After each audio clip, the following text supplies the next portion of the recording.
Tout-Puissant, Créateur des cieux et de la terre, le Maître souverain de l'univers, le Père de notre Seigneur et Sauveur Jésus le Christ, qui vit et règne avec lui dans la communion de l'Esprit Saint, notre seul, unique et véritable Dieu. Nous bénissons ton nom et te rendons grâce d'avoir fait de nous ton peuple. Nous te rendons grâce de nous avoir conduits vers cette soirée, vers ces moments bénis d'intimité avec toi, Dieu. Nous sollicitons, Seigneur, que tu rendes ceci effectif par le biais de ton Esprit Saint. Oui, Seigneur Jésus, tu nous l'as promis. Tu as dit que tu seras avec nous tous les jours. Et nous savons et croyons que c'est par lui, à travers lui, que tu es avec nous. Répands-toi donc, Seigneur Saint-Esprit, ici, en cette maison qui est la tienne. Répands-toi dans nos cœurs, que nous soyons assortis au message béni de ce soir. Ne nous rends pas étrangers à cette parole, mais permets-nous d'être destinés, d'être ce peuple pour qui cette parole a été donnée. Reçois la dévotion de tes enfants qui ont observé en ce jour le jeûne. Reçois les prières de tous ceux-là qui ont élevé leur cœur à toi, tous ceux-là qui cherchent ta face à travers cette semaine eucharistique. Reçois les dîmes que tes enfants t'ont apportées. Bénis, bénis-nous. Conduis les pas de ceux qui sont encore à chemin. Seigneur, merci parce que tu vas nous parler, parce que tu veux nous bénir, parce que tu veux nous élever dans ta gloire. Au nom de Jésus-Christ, notre Seigneur et Sauveur, le Fils du Dieu vivant, qui nous a recommandé cette prière. Notre Père qui es aux cieux. Nous allons lire et méditer la parole de Dieu ce soir dans le Nouveau Testament, l'Évangile de Jésus-Christ selon Saint Jean au chapitre 17. Jean 17, du verset 13 au verset 26.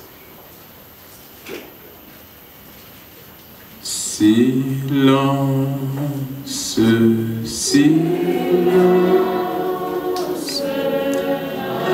Jean 17, 13 à 26. Voici ce qui est écrit, et nous lisons au nom du Seigneur. Et maintenant, je vais à toi, et je dis ces choses dans le monde, afin qu'ils aient en eux ma joie parfaite. Je leur ai donné ta parole, et le monde les a haïs, parce qu'ils ne sont pas du monde, comme moi, je ne suis pas du monde. Je ne te prie pas de les ôter du monde, mais de les préserver du mal. Ils ne sont pas du monde, comme moi, je ne suis pas du monde. Sanctifie-les par ta vérité. Ta parole est la vérité. Comme tu m'as envoyé dans le monde, je les ai aussi envoyés dans le monde.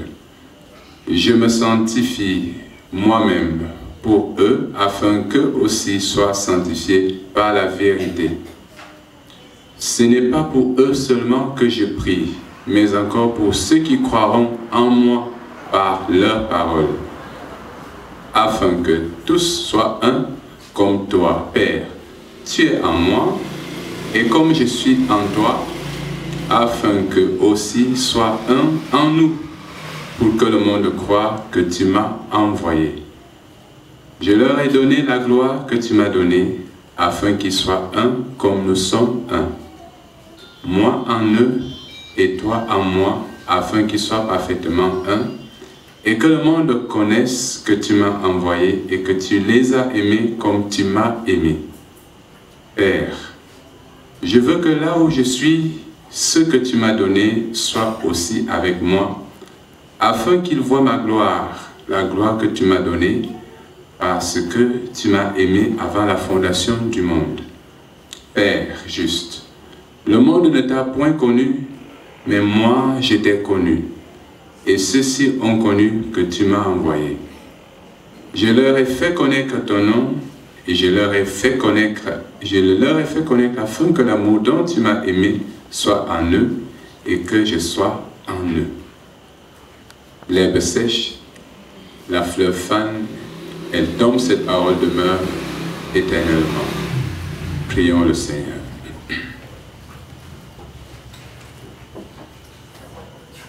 Rends-toi maître de nos âmes, Esprit Saint, Esprit d'amour et de tes divines flammes. Seigneur Esprit Saint,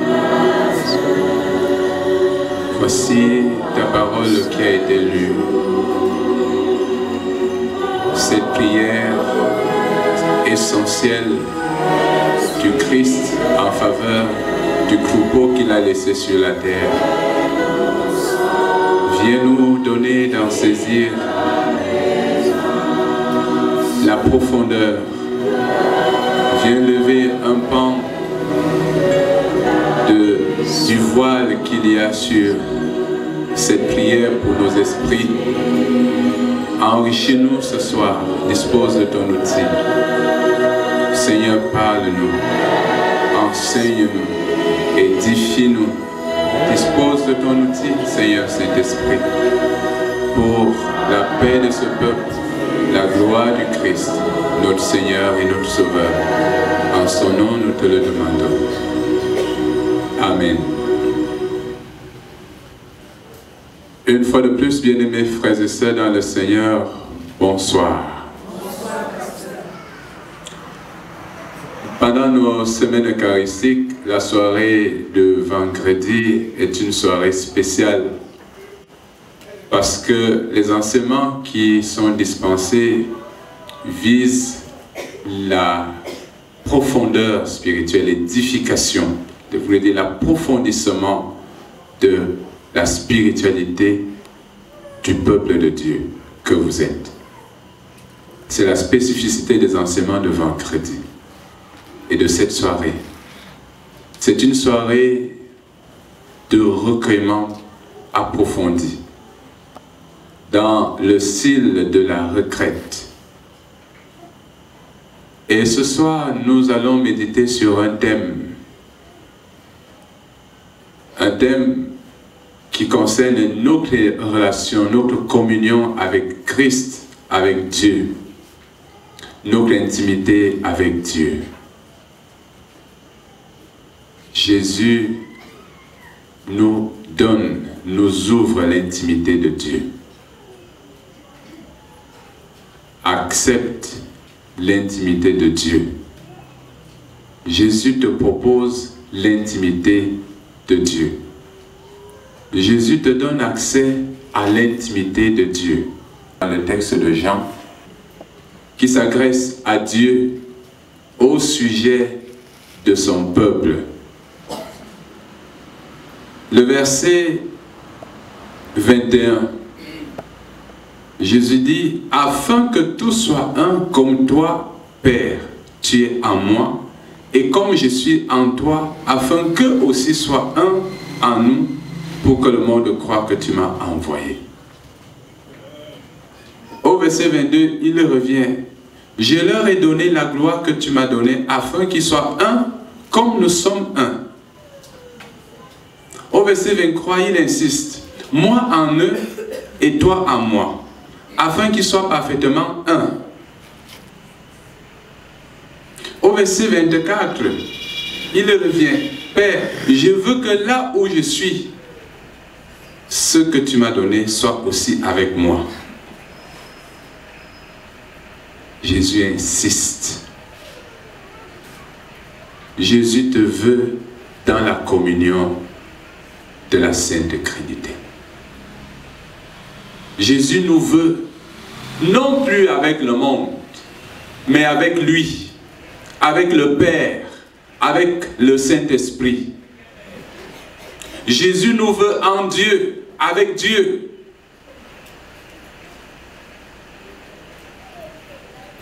Tu vas souhaiter bonne soirée à ton voisin. Dis-lui, Jésus nous veut dans l'intimité de la Sainte Trinité.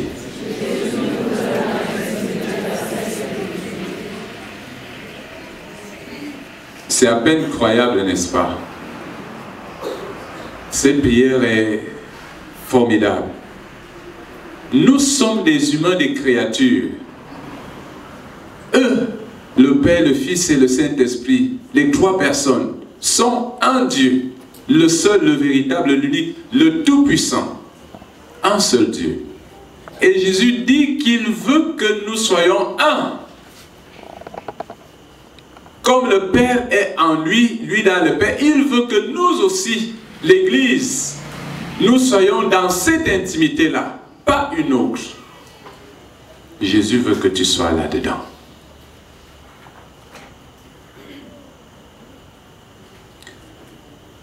Jésus voudrait que l'homme qu'il a racheté s'élève au-dessus du monde, des voies du monde, des pratiques du monde, et qu'il intègre la dignité, la lumière, la gloire, la perfection, la pureté, la sainteté, la toute-puissance, la splendeur, la flamboyance de la Sainte Trinité. Est-ce que tu en es conscient? Peut-être qu'on n'en était pas conscient. Il faudrait que nous sachions où nous allons, où on nous appelle, où le Seigneur veut son Église. Il faut que nous sachions ce que le Seigneur attend de l'Église. L'Église n'est pas le folklore. L'Église, ce n'est pas des foyers culturels. L'Église n'est pas un lieu de simple retrouvailles. L'Église est une communauté appelée à rester une. Et dans cette unité, dans cette communion des cœurs, à intégrer la communion de la Sainte Trinité. Lorsqu'on parle de rentrer dans l'intimité de Dieu, ça veut dire que Dieu nous invite à partager ce qu'il est. Dieu nous invite à vivre ce qu'il a, à recevoir ce qu'il a et à nous dépouiller de ce qui nous rend incompatibles à lui. Alors, Jésus voudrait que puisqu'il est, lui il est Dieu, il est devenu homme, que nous aussi, hommes, nous rentrions dans la divinité. C'est pour ça qu'on le présente souvent comme celui qui réconcilie Dieu et l'homme. Parce qu'il est, lui, il est en même temps Dieu et homme. Or, Dieu, il est saint, et les hommes sont des pécheurs. Et les hommes, Dieu et les hommes sont en guerre avant Jésus. Dieu a rejeté l'humanité, il a même failli détruire l'humanité. Il a même regretté d'avoir créé l'humanité. Et Jésus vient comme celui qui rapproche Dieu et l'humanité, parce qu'il est à la fois Dieu et homme. Et lorsqu'il réussit à guérir l'homme du péché, il veut maintenant que l'homme guéri rentre dans cette communion avec Dieu. Notre vie chrétienne, notre vie de chrétien, je veux dire, doit donc être vécue en ayant à l'esprit la direction que le Christ a assignée à l'Église. Nous ne devons pas vivre n'importe comment. Nous ne devons pas chanter n'importe comment. Nous ne devons pas prier n'importe comment. Nous ne devons pas vivre notre foi chrétienne. Nous ne devons pas être des chrétiens n'importe comment. Quel que soit ce que nous menons comme activité ecclésiale ou ecclésiastique, il faudrait que nous ayons à l'esprit que ce que nous faisons, tout ce que nous faisons, doit être orienté vers la Sainte Trinité, vers Dieu. Ça doit être orienté vers là où le Christ nous attend. Jésus nous attend là, en lui, en son Père, dans cette communion, cette relation intime avec son Père. C'est là que Jésus t'attend. C'est là qu'il m'attend. Jésus ne nous attend pas dans toutes ces choses superflues. Il y a tellement de superflu dans notre vie. Nous bagarrons pour beaucoup de choses. Nous nous battons pour beaucoup de choses. Nous risquons nos vies pour beaucoup de choses. Et on fait des sacrifices pour beaucoup de choses. Mais la chose essentielle que Jésus demande au Père, c'est que je veux qu'il soit un en nous. Comme toi et moi, nous sommes un. Je veux qu'il rentre là-dedans. Alors le problème c'est, aujourd'hui, est-ce que je peux dire, s'il m'arrive aujourd'hui de mourir, si tu arrives aujourd'hui de mourir, pourrais-je dire, je vais dans l'intimité de Dieu? S'il m'arrive de partir de ce monde aujourd'hui, pourrais-je affirmer avec assurance, je m'en vais chez Dieu, je m'en vais à Dieu? Je vais à la maison. Quand on dit je vais à la maison, que je vais ancrer dans la maison, n'est-ce pas? Est-ce que si tu meurs aujourd'hui, tu pourras dire je vais à Dieu avec certitude? Pourras-tu le dire? Est-ce que ma vie chrétienne me permet de rentrer dans la dignité de Dieu, dans la splendeur de Dieu, dans la sainteté de Dieu, dans la gloire de Dieu, dans la justice de Dieu? Est-ce que mon cœur, mon âme, l'état de mon âme me permet de rentrer? Parce que quand je meurs, je suis dépouillé de mon corps. Et ce que Dieu recueille, c'est mon âme. Quel sera l'état de mon âme? Est-ce que mon âme pourra intégrer la communion des saints? Alors, Jésus dit qu'il a donné quelque chose à ses disciples qui leur permet d'intégrer, ce qui favorise cette communion des disciples et de l'Église avec Dieu, avec la Sainte Trinité. C'est quoi? La parole. Je leur ai donné la parole. Je leur ai donné la parole. C'est au verset 14. C'est l'évangile de Jésus-Christ, c'est l'enseignement de Jésus-Christ, c'est la parole du Seigneur Jésus qui nous arrache du monde, qui nous retire du monde, pour nous mettre en relation avec Dieu. Notre intimité avec Christ, avec le Père, avec le Saint-Esprit ne sera effective qu'en fonction de notre attitude à l'égard de la parole de Dieu. Est-ce que tu me suis? Si j'accepte la parole de Dieu, si j'adhère à l'enseignement du Seigneur, si je dis oui Seigneur, j'accepte ta parole, je me soumets à ta parole, je sors du monde. Ceux qui veulent rester dans le monde ne peuvent rentrer. L'acceptation de la parole de Dieu nous coupe du monde, nous sépare du monde. L'adhésion à ce que Dieu dit, la soumission à ce que Dieu prescrit, à ce que l'Évangile enseigne, nous coupe du monde, entraîne une rupture dans les façons de faire. La coupure ou la rupture ici n'est pas que je quitte ma famille, je quitte mon lieu de service, je ne travaille plus, je vais m'enfermer quelque part. Non, ce n'est pas ça. Mais c'est une rupture dans les comportements, dans les mœurs, dans les façons de faire, de parler, de voir. Jésus dit, je leur ai donné ta parole et le monde les a haïs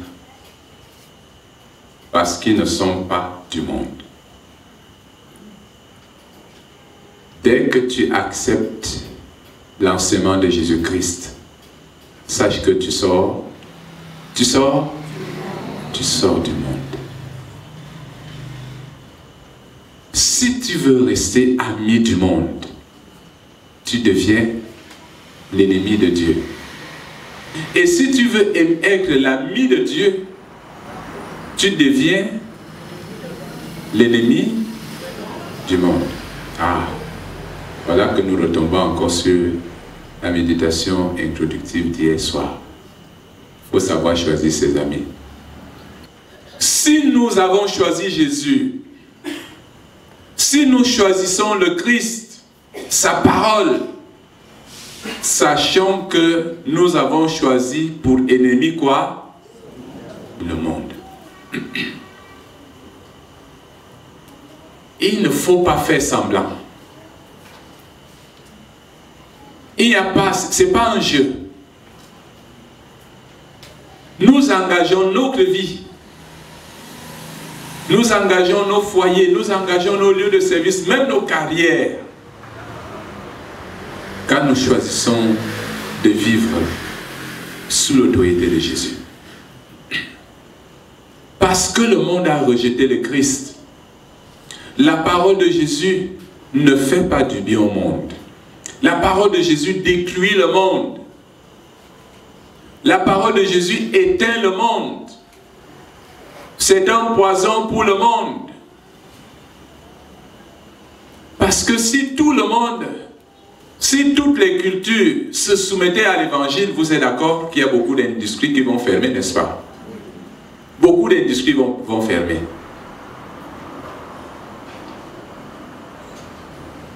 S'il faudrait que toutes les cultures acceptent l'évangile et vivent conformément à l'évangile, il y a beaucoup de commerces qui vont tomber. Beaucoup de commerces vont faire faillite. Or, le monde aime ces choses. Il aime ces choses. Il tient à ces choses. Mais si nous tenons à Christ, alors comprenons la grandeur de l'adversité que nous avons en face de nous. Ils ont de gros intérêts. De gros intérêts. De grosses fortunes à défendre, à protéger et davantage à accroître. Et l'évangile n'est pas en leur faveur. Est-ce que tu me suis bien? Il y a des gens qui aiment le marché mondial. Le marché mondial. Je parle du marché mondial. Hein? Ça fait une certaine industrie. Mais si tout le monde devrait se soumettre, si, je voulais dire, les partenaires, les clients et les consommateurs du marché mondial, si tous devaient se soumettre à la parole de Dieu, vous voyez bien que ça va faire beaucoup de faillites.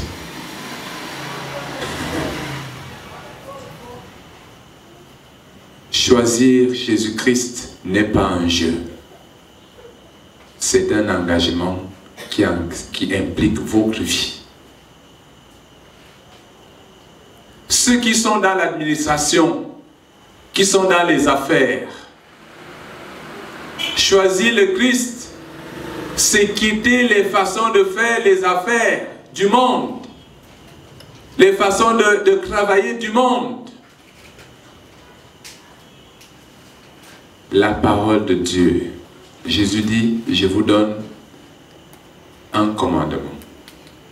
Aimez-vous les uns les autres comme je vous ai aimé.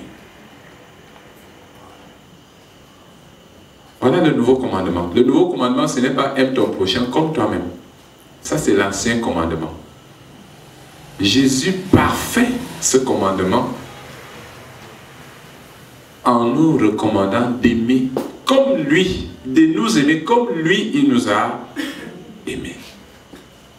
Et comment Jésus nous a-t-il aimés? En se sacrifiant pour nous, en mourant, en acceptant de mourir pour nous. C'est pour ça qu'il nous dit, vous avez appris œil pour œil, dent pour dent. Mais moi, je vous dis, voilà. Comme je l'ai souvent dit, le mémoire, je vous dis, de Jésus, est un mémoire d'autorité. C'est le moi autoritaire de Jésus qui vient rompre. Parce que tu me suis homme, parce que tu me suis femme, parce que tu me suis jeune, voici ce que je te demande de faire dorénavant. Voici comment tu vas devoir vivre dorénavant. Voici comment tu vas devoir te comporter dorénavant. Peu importe ce que ta culture, ta famille, ton patron, tes amis, tes relations font ou pratiquent. Alors, j'espère que je me fais comprendre. Vous avez appris ceci, mais moi, je vous dis, ce n'est pas n'importe qui peut dire ça. C'est celui qui a autorité. Comme on nous a dit hier, quelqu'un qui déploie combien de démons? 2000 démons. Pas une seule parole. Il a dit, allez alors. 2000 démons, il les déploie. Il les renvoie dans la mer. Il a une autorité. Et les démons savent. Pendant que les autres le prenaient pour un fils de charpentier, pour un menuisier, les démons voient plutôt le Fils de Dieu. La parole. Notre Dieu, notre Seigneur Jésus-Christ nous veut à lui. Dieu dit, je suis un Dieu jaloux. Dieu est jaloux. Il ne voudrait pas nous partager avec le monde. Il ne voudrait pas nous partager avec Satan, le prince du monde. Il faut que tu le saches. Et plusieurs fois, à cause ou du fait de cette jalousie, nous sommes frappés. Nous sommes rendus malades. Nous sommes exposés aux démons, aux possessions.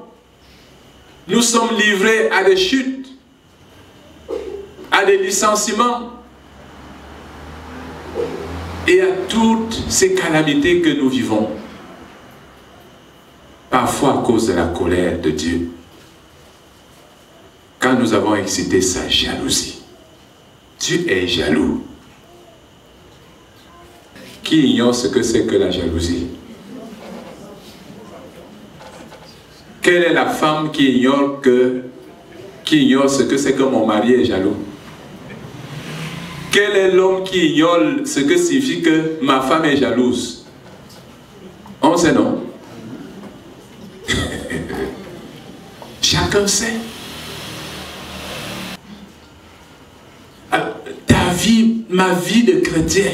Voici, nous sommes au mois de juillet, deuxième trimestre, depuis le début de l'année 2018. Est-ce que ma vie exprime, ma vie chrétienne, ma vie tout court? Parce que le chrétien ne dit plus ma vie chrétienne à part et ma vie ceci. Non, ma vie, la vie du chrétien, c'est la vie tout court. La chrétienté investit toute son existence. Je ne sais pas si tu comprends bien. C'est-à-dire que quand tu deviens de Christ, Christ investit toute ta vie. Le Seigneur doit paraître, il doit être visible dans tout ce que tu fais. Il n'y a pas un domaine réservé. Il n'y a pas de domaine privé. Jésus veut prendre tout. Je veux que là où je serai, je veux que comme toi et moi nous sommes un, que aussi soit là-dedans. Il faut enlever les barrières que tu as dressées dans ta propre vie. Il faut enlever, pour faire disparaître les compartiments. Ça, quand je vais déjà me gâter. Ça, quand je vais déjà, quand je veux aussi être comme un homme. Non, nous devons être absolument et rien que chrétiens. Je ne sais pas si je me fais comprendre.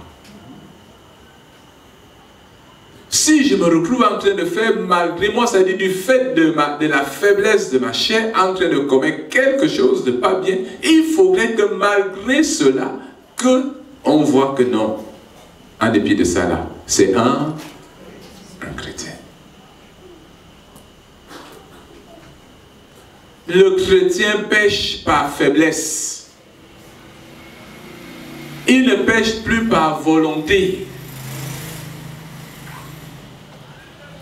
Il pêche parce qu'il a été sous une certaine pression. Et quand cela arrive, il se reprend, il y renonce. Et il revient, il redevient ce qu'il est. C'est ça le chrétien. Et ceci n'est possible que si j'applique mon cœur à la parole de Dieu. Si je médite la parole de Dieu nuit et jour. Somme 1er. Heureux l'homme qui ne marche pas selon le conseil. C'est-à-dire, heureux l'homme qui ne marche pas, qui ne vit pas selon le monde. Tout court. Mais qui se confie à la parole de Dieu, qui la médite jour et nuit. Et je vous ai enseigné ce que c'est que méditer la parole de Dieu. Méditer la parole de Dieu, ce n'est pas simplement lire. Méditer la parole de Dieu, c'est la lire. Je lis et je voudrais comprendre ce que cela signifie. Je voudrais comprendre ce que signifie ce que je lis. Et puisque Dieu me donne de le comprendre par l'Esprit Saint, alors je m'applique, je me soumets à ce que cette parole m'enseigne. Me demande-t-elle d'aimer? Et je me rends compte qu'au lieu d'aimer, mon cœur est plutôt en haine. Qu'est-ce que je dois faire? Je me répands d'abord. Je demande pardon, Seigneur, parce que j'ai désobéi à ta parole. Pardonne-moi. Et puis je dis, Seigneur, je voudrais aimer mon frère. Si c'est mon frère qui m'a offensé, je dis, Seigneur, pardonne à mon frère. Pardonne-lui. Donne-moi la force d'aimer mon frère. Et je mets cela en prière pour terminer. Je prie. C'est ça, méditer. On ne lit pas la parole de Dieu pour la réciter, pour citer les versets bibliques. On la lit pour la vivre. La méditation vise le vécu. La méditation de la parole vise à ce que je puisse la vivre, la pratiquer. C'est ça que le Seigneur attend de nous. Ceux qui lisent et lisent tout simplement restent stériles. Ils ne produisent pas le fruit de l'esprit. Mais ceux qui méditent la parole sont transformés. Même lorsque vous écoutez la parole de Dieu, comme actuellement, quand vous écoutez, vous dites, vous travaillez en même temps que vous écoutez. Votre esprit doit être en activité. Seigneur, aie pitié de moi. Seigneur, aie pitié de moi. Seigneur, aide-moi. Et à la fin, je prends la décision. Et quand je prends la décision, je prie le Seigneur de me faire vivre selon cette décision. S'il n'y a pas cette attitude interactive, vous écoutez la parole, elle s'en va. Vous écoutez les sermons les uns après les autres, vous restez le même. Comme on dit souvent, de l'eau versée sur le dos du canard. À Béry-Soulane, un pasteur avait la Béry-Soulane. 4 fois, vraiment, c'était un très bon message. Jésus dit, je leur ai donné ta parole et le monde les a haïs. Qu'est-ce qui fait que le monde hait ou haïsse les apôtres, les disciples qui ont reçu la parole? C'est parce que la parole qu'ils reçoivent est la parole de Dieu et cette parole de Dieu les sépare. La parole de Dieu leur donne une conduite, leur prescrit une conduite qui est contraire à la conduite du monde. Vous avez des amis, vous avez des collègues, vous avez des frères qui ont des façons de faire, mais parce que vous recevez la parole de Jésus, cette parole vous impose une façon de faire contraire, différente aux façons de faire de vos frères, collègues, amis et connaissances. Et vous êtes rejeté par eux. Ou alors, vous ne pouvez plus tout simplement. Si vous ne buvez pas, et vous vous retrouvez avec des gens qui aiment lever le coude comme on dit. Quand ils commandent, ils font leur commande. Essayez un peu. 33. Politique. Eisenberg. Et toi, donnez-moi une Fanta. Et tu es venu faire quoi ici? Tu n'as pas ta place là, n'est-ce pas? Frères et sœurs, nous ne sommes pas avec eux.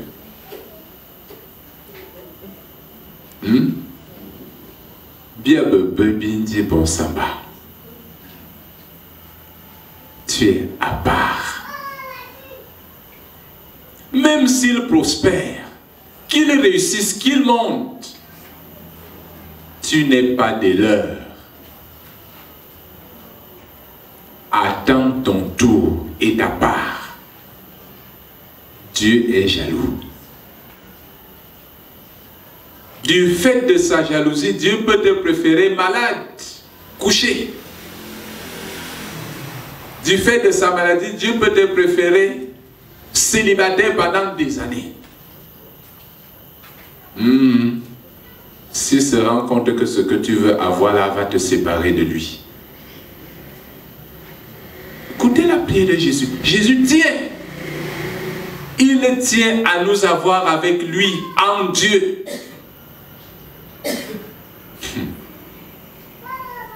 Comprenez bien, mes bien-aimés. Quand quelqu'un prie tel qu'il a prié là, avec insistance, je veux qu'il soit un avec nous, en moi, en toi, je veux, c'est un jeu. Il insiste. Jésus insiste, il nous veut pour lui et pour lui seul. Il est mort pour nous avoir pour lui, pour son Père. Chers anciens de l'Église, chers diacres, les consacrés, vous avez été consacrés pour cela. Non seulement pour que vous soyez à Christ, en lui, mais pour que vous vous sanctifiez pour le peuple de Christ. Je ne sais pas si vous comprenez. Il y a une différence entre le consacré et le non consacré dans les thèmes de la responsabilité. De même que Christ s'est sanctifié pour nous, de même nous les consacrés, nous devons nous sanctifier pour le peuple de Christ. Et Jésus veille et il tient. Quand ce n'est pas le cas, il applique le principe de la hache au pied de l'arbre.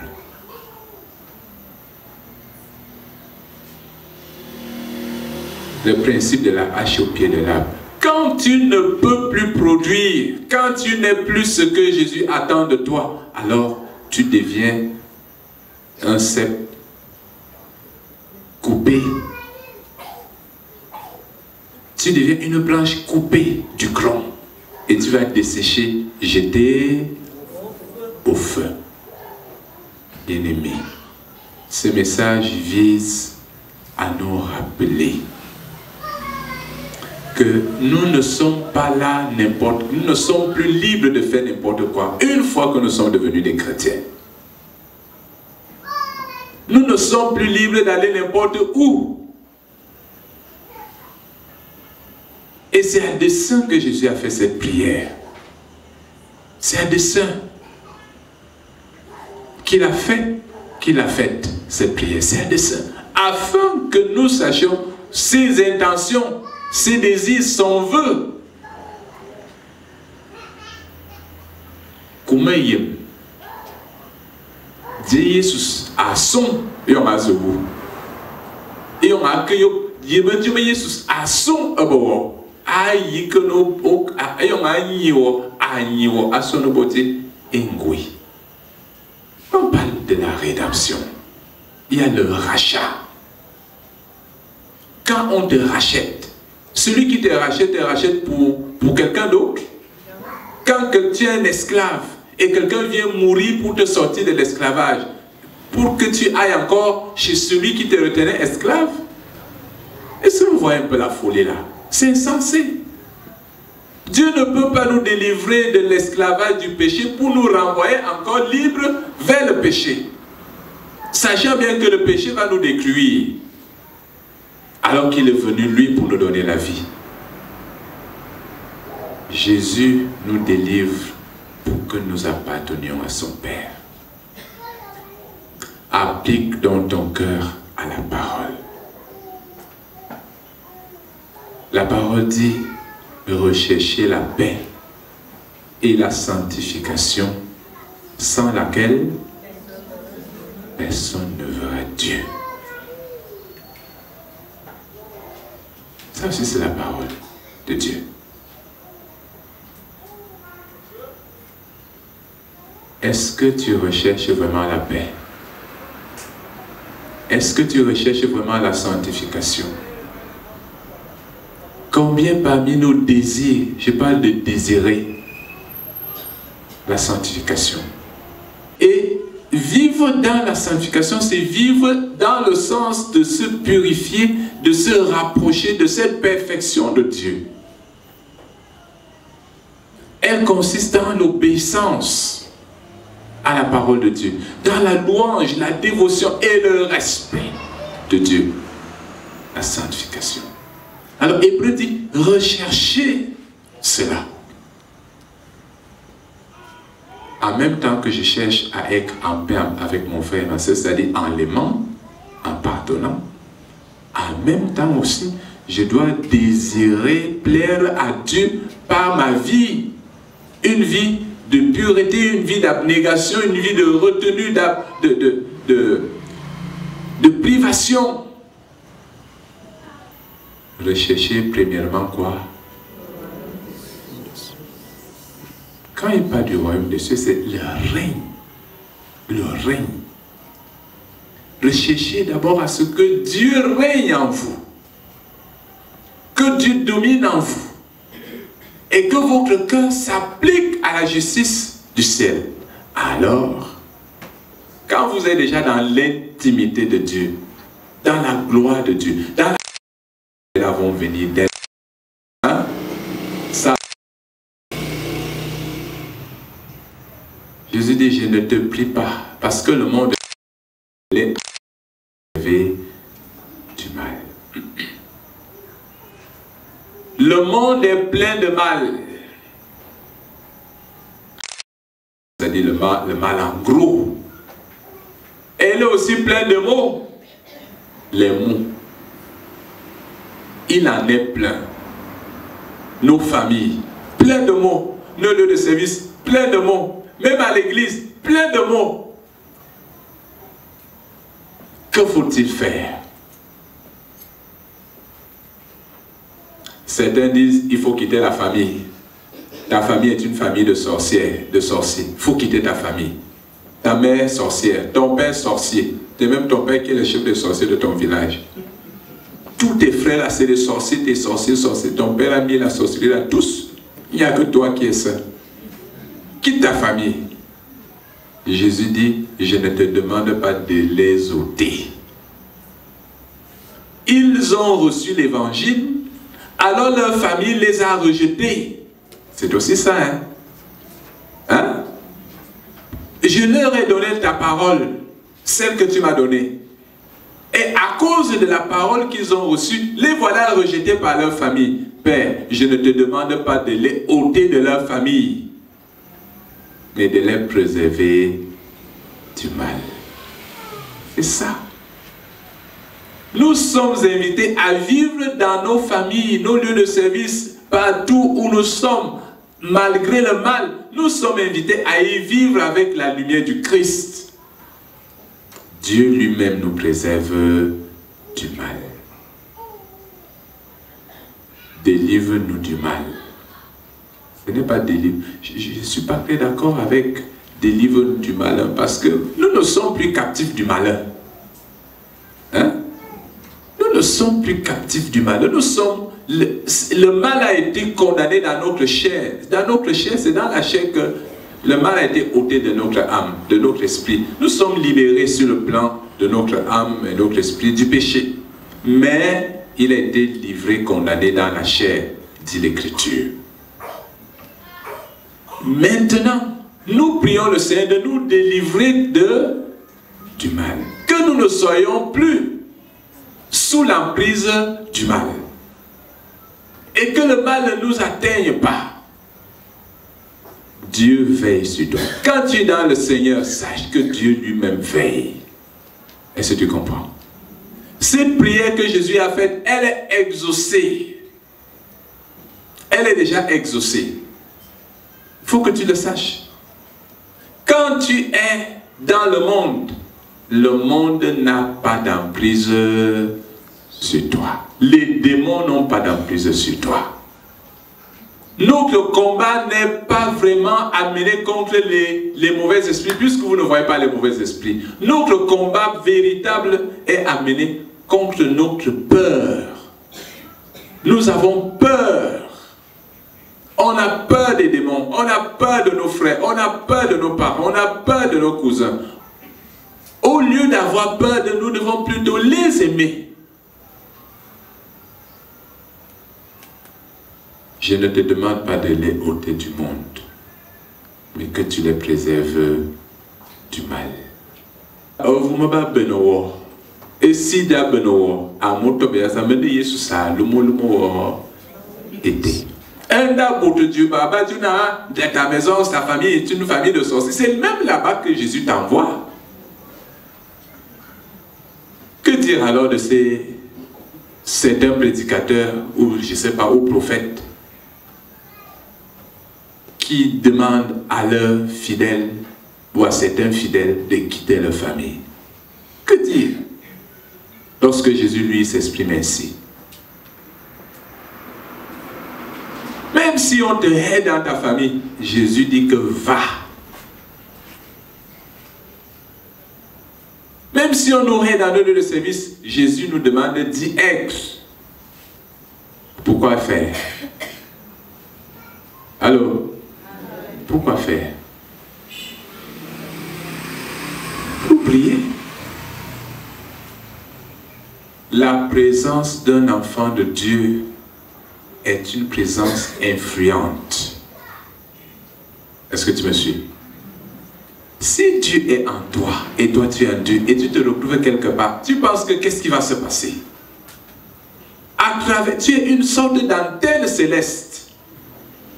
Nous sommes des antennes célestes. Nous émettons des vibrations Nous émettons, Dieu émet à travers nous des rayonnements, des ondes célestes, des ondes divines. Nous influençons, et c'est pour cela qu'à certains moments, certains sont chassés des maisons qu'ils louent. Parce que tu émets trop de radiation céleste. T'as besoin que. Et c'est parce que tu comprends bien. Il faut que tu saches qui tu es. Le mariage, il se gâte. Ton mari te demande de quitter sa chambre. Il crée une histoire. Laisse. Comprends que c'est comme ça. C'est à cause de Jésus. Si tu veux, tu dis Jésus, restez là-bas. Moi, je tiens à mon mari. Et beaucoup le font.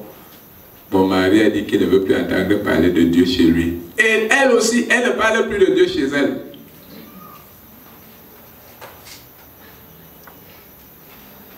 Frères et sœurs, nous ne sommes plus d'ici. Nous sommes tout simplement devenus encore ni anglophones, ni francophones. Ces histoires-là. Est-ce qu'on va même... Vous connaissez même la langue qu'on va parler au ciel? Les gens meurent pour les langues humaines.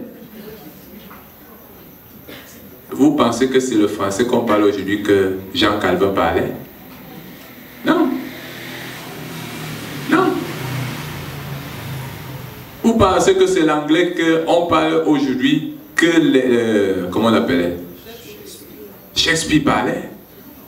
Non. Quand vous prenez un peu nos cantiques en boule, vous voyez certains titres tels que c'est écrit en anglais. C'est un ancien anglais. Frères et sœurs, Jésus avait dit beaucoup d'appelés, peu d'élus. Regardez combien nous sommes ce soir. Nous ne sommes pas peu nombreux, nous ne sommes pas en petit nombre, nous sommes nombreux, n'est-ce pas? Mais nous sommes souvent plus nombreux. Pourquoi sommes-nous moins nombreux que d'habitude? Parce qu'aujourd'hui, l'enseignement est beaucoup plus sur la spiritualité. Si on disait vendredi, imposition de main, hein? Mais parce que ça concerne essentiellement la parole, alors beaucoup ne sont pas intéressés. Et c'est cela. Aujourd'hui, les vendeurs d'illusions ont bien compris l'affaire. Pour avoir le maximum, il faut dire aux gens qu'il y aura les miracles, montagnes de feu. La montagne, le feu viendra du ciel. Oh, l'Apocalypse nous révèle que l'esprit de la deuxième bête va donner à ses serviteurs de faire descendre le feu du ciel à la vue des hommes.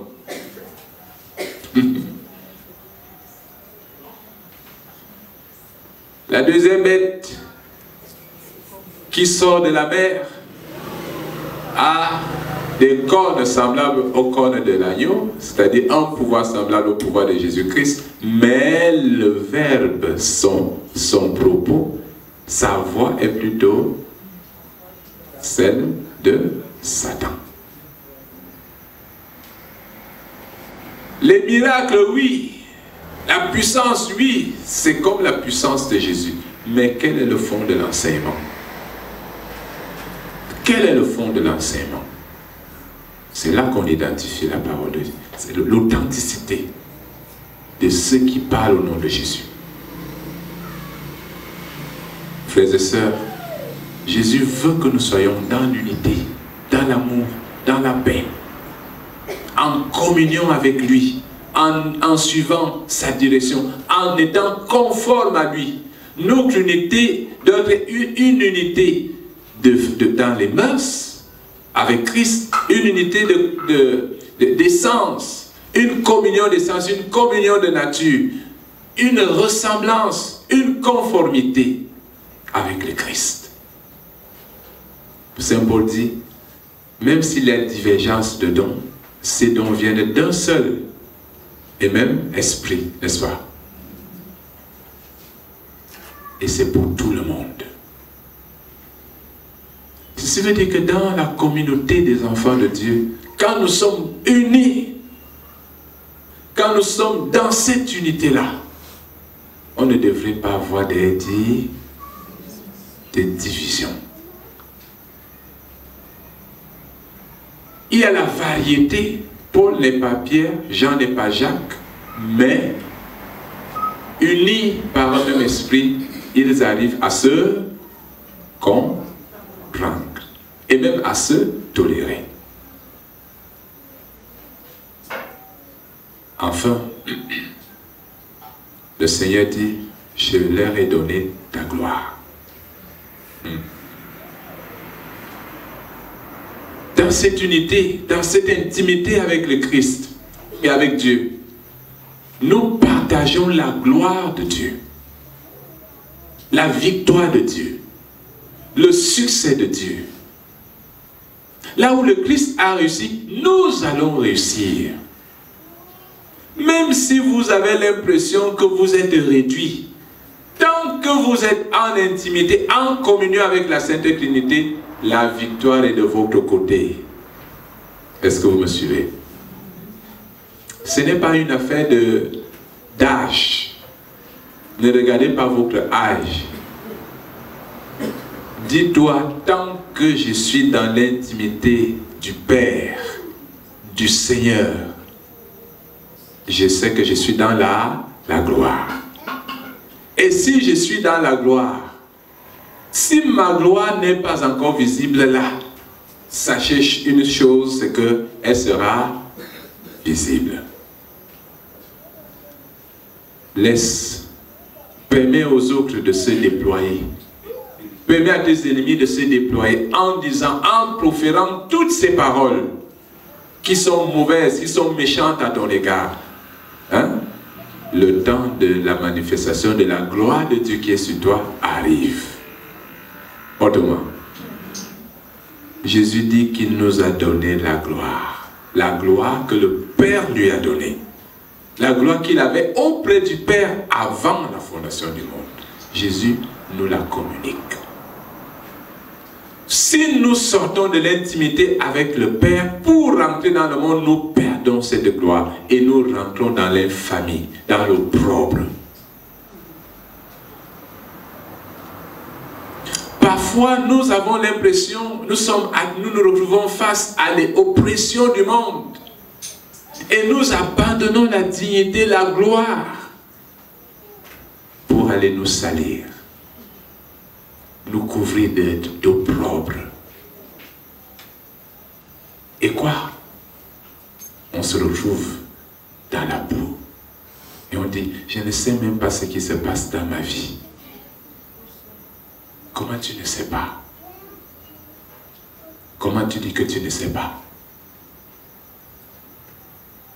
Rentre et reste dans la gloire de Dieu. Reste dans la lumière. Reste dans la splendeur, dans la flamboyance. Ah, si le Seigneur pouvait ouvrir vos yeux pour que vous voyiez, pour que chaque chrétien voie le prochain, et que vous sachiez la dignité du Christ qui est en nous.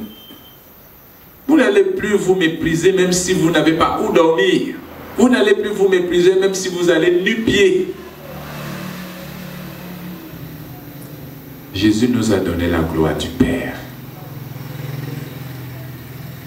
Et il voudrait que dans ce monde, nous manifestions cette gloire. Et cette gloire que nous avons reçue nous prépare, nous dispose à une gloire supérieure encore. Parce que nous allons vivre là où le Christ lui-même vit. Que le Seigneur ce soir vous bénisse, mes bien-aimés, en cette semaine eucharistique. Que chacun reprenne, reconsidère, revoie son statut. Que chacun revoie, qu'il reconsidère sa place de chrétien, d'enfant de Dieu. Qu'est-ce que cela vaut? Que chacun reconsidère aussi l'image du monde. Qu'est-ce que le monde? Qu'est-ce que ces choses auxquelles j'ai tant tenu? Qu'est-ce que ces choses auxquelles je me donne tant? Qu'est-ce que ces choses? Pour que je m'y livre au point de risquer ma vie avec mon Père, la gloire. Que le Seigneur Jésus vous visite en cette semaine eucharistique. Que chacun fasse le bilan des croix des 6 premiers mois que nous avons déjà fait avec le Seigneur en 2018. Souvenez-vous, Ézéchiel, de la part de Dieu, dit que si quelqu'un marchait dans la justice et qu'il abandonne la justice pour commencer à marcher dans l'iniquité, Dieu oublie tous les biens qu'il a faits. Il oublie toute cette justice pour ne regarder plus que la mauvaise marche.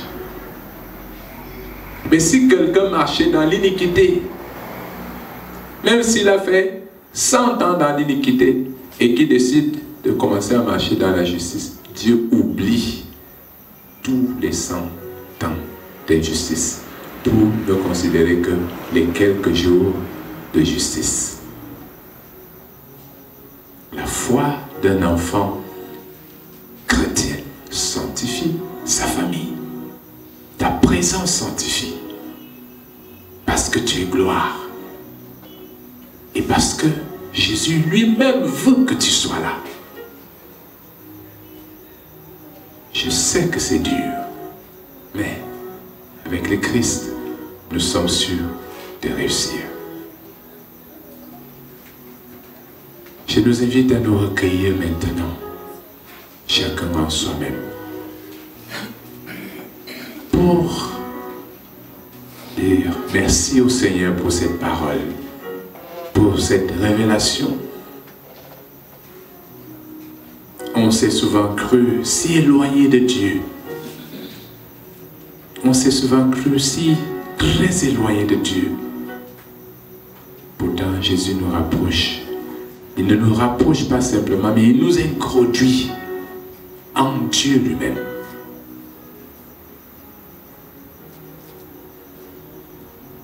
Prie le Seigneur pour lui demander pardon de ce que tu n'as pas su, que tu es en lui, qu'il te veut en lui, de ce que tu as souvent, que tu as méprisé cette dignité. Demande au Seigneur la grâce de vivre en lui, qui te donne la force de te couper du monde, d'accepter la parole, et qu'à cause de cette parole, tu rancres, tu demeures en lui, qui te donne la force et la lumière pour que tu brilles, que tu sois dans la famille, dans le monde, pour lui comme exerçant une fonction émettrice de paix, de joie, de lumière céleste.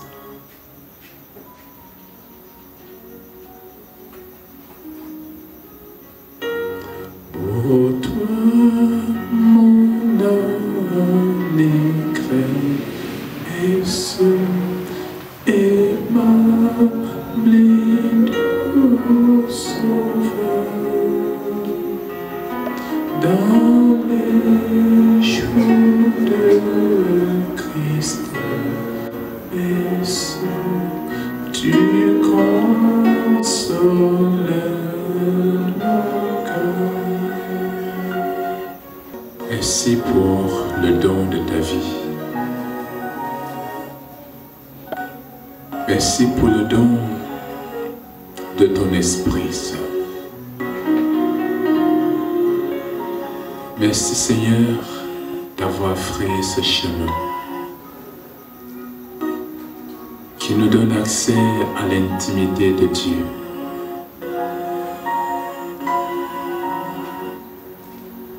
Pour que notre être limité, broyé, notre être infâme, impur et souillé, que tu laves par ton sang, que tu nettoies par la richesse de ton sacrifice, sois nourri de la propre vie de Dieu lui-même. Que cet être communie dans l'être tout-puissant, lumineux, radieux, flamboyant et glorieux, omniscient, omnisapien, éternel de notre Dieu. Écoute ces cœurs, Seigneur Jésus.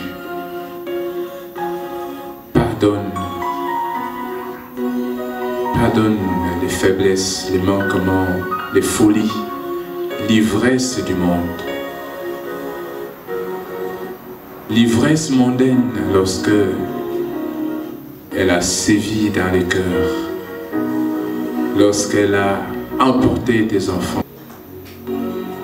Que cette parole, ta parole, l'évangile, qui ne cesse d'écouter, les transforme, les élève, les épure, les assainisse.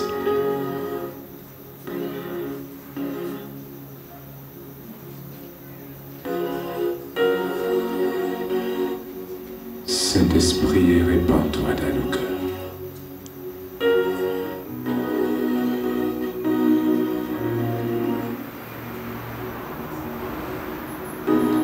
Viens au secours aux cœurs qui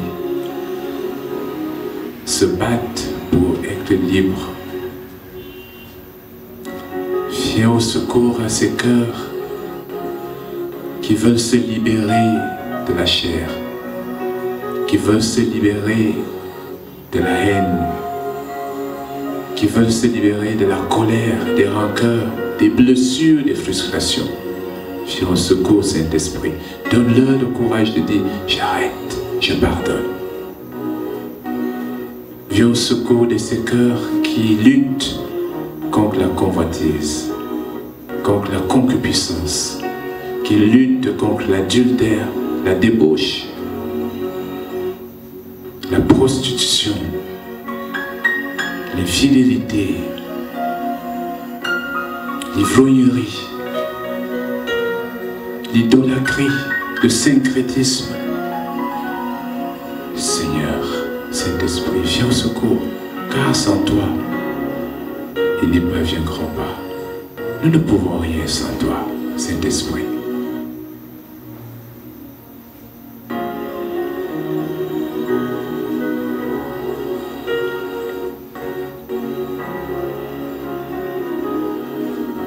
Seigneur, attire mon cœur à toi. Seigneur Jésus-Christ de Nazareth, bon maître, que c'est beau de te ressentir dans notre présence, dans nos cœurs. Que c'est merveilleux, Seigneur Jésus, de vivre cette liberté, de ressentir cette liberté que distille et produit ton Esprit Saint en nous. Merci, Seigneur, pour cette délivrance que tu opères. Couvre ces vies de ta lumière. Couvre ces vies de ta gloire. Saisis-toi de ces vies, introduis-les dans ta vie. Ces vies qui se donnent à toi, reçois-les, Seigneur, établis-les dans ta vie de gloire, de victoire et de triomphe, de puissance et de réussite.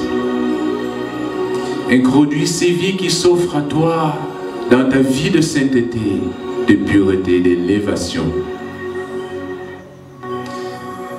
Seigneur Jésus, scelle ces vies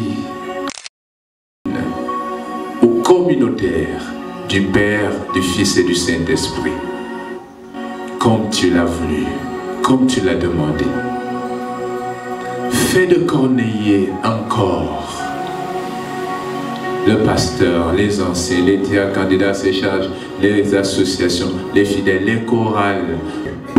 Sors tes enfants du spectre des maladies, des souffrances. Rends ton peuple fort. Rends-le lumineux pour que dans le monde, il émette puissance, lumière, justice, éclat. Qu'il soit influent. Que la présence de chacun de nous dans le monde soit émettrice de paix. Que la présence de chacun de nous dans le monde soit émettrice de justice, d'amour, de lumière, pour transformer, pour te glorifier, afin que le monde sache que Christ est roi et que nous sommes son peuple. Que c'est à l'Église de sauver. Seigneur, merci. Qu'il fait bon dans service, Jésus mon sauveur. Dis, Seigneur Jésus, je te donne ma vie et je voudrais t'aimer. Dis-le en ton cœur. Seigneur Jésus, je voudrais te servir et je voudrais te glorifier dans le monde, dans ma famille, dans mon lieu de service, parmi mes amis, parmi mes ennemis. Je veux te glorifier. Seigneur Jésus, je te donne ma vie, qu'elle soit ton instrument pour que tu te manifestes dans les ténèbres. Là où il y a l'iniquité, là où il y a la misère, là où il y a l'opprobre, que je te manifeste. Seigneur, que ta bonté se renouvelle à l'égard d'eux.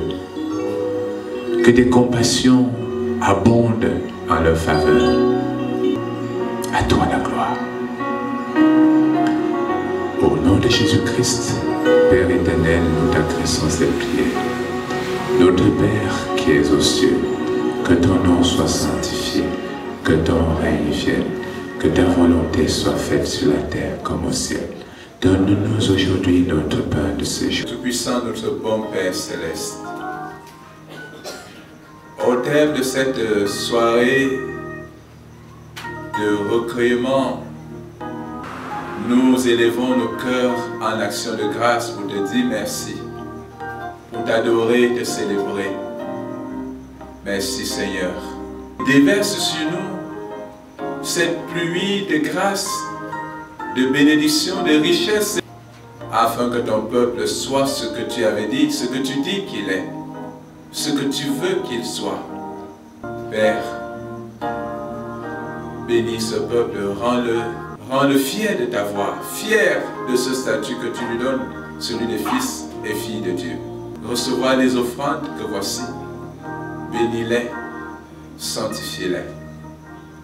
Revaut centuple, précède-nous à la table sainte de dimanche. Que la grâce de notre Seigneur abonde et opère en vous, pour que vous viviez toujours dans cette lumière de Dieu.